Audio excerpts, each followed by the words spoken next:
Dans l'épisode d'aujourd'hui sur la génération de particules dans DaVinci Resolve, on va s'intéresser au nœud p-render. Donc comme d'hab, je pars du principe que vous avez vu toutes les vidéos précédentes et nous on avance et je reviens pas sur ce qui a déjà été dit. Le nœud p-render, c'est le nœud qui va littéralement compiler et rendre tout ce qu'on a fait en amont avec nos autres nœuds de particules. Je l'ai déjà dit dans l'introduction, mais ce nœud-là peut du coup faire sortir une image 2D ou 3D selon ce qu'on met juste après. Là en l'occurrence, nous on n'a qu'un media out, c'est un nœud 2D, donc notre p-render lui sort bien une image 2D. Mais si derrière on le connectait à un environnement 3D, on irait alors mettre notre output mode sur 3D. Alors il y a quelques paramètres intéressants à noter pour le p-render, mais je vais pas tous les passer en revue parce qu'il y en a qui seront clairement moins utiles que d'autres. Le plus important, et celui dont on va se servir très souvent quand on va commencer à jouer avec des nœuds d'effets de particules, c'est le petit bouton Restart.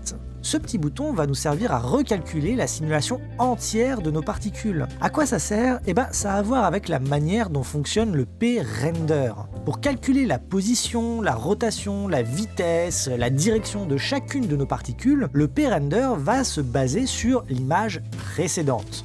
Tous les calculs vont se faire comme ça, en se basant à chaque fois sur chaque image qui précède celle qui est calculée. Et du coup, il arrive parfois qu'avec certains nœuds d'effet, ils se mettent à calculer la position et le mouvement de chacune des particules, non pas bien sûr en fonction de ce qui a été fait avant, mais en fonction de là où se trouve la tête de lecture. En gros, il va partir du principe que là où se trouve la tête de lecture, c'est le début du clip, et qu'il n'y a pas besoin de recalculer tout ce qui a déjà été fait avant. Et ça va créer des sautes d'image, comme si vous avez fait des coupures alors qu'il n'y en a pas, bref, c'est un peu le bordel. Alors, c'est comme ça, c'est dû à la technologie même du p-render, et si ça vous arrive, tout ce que vous avez à faire, c'est tout simplement de cliquer sur le bouton Restart.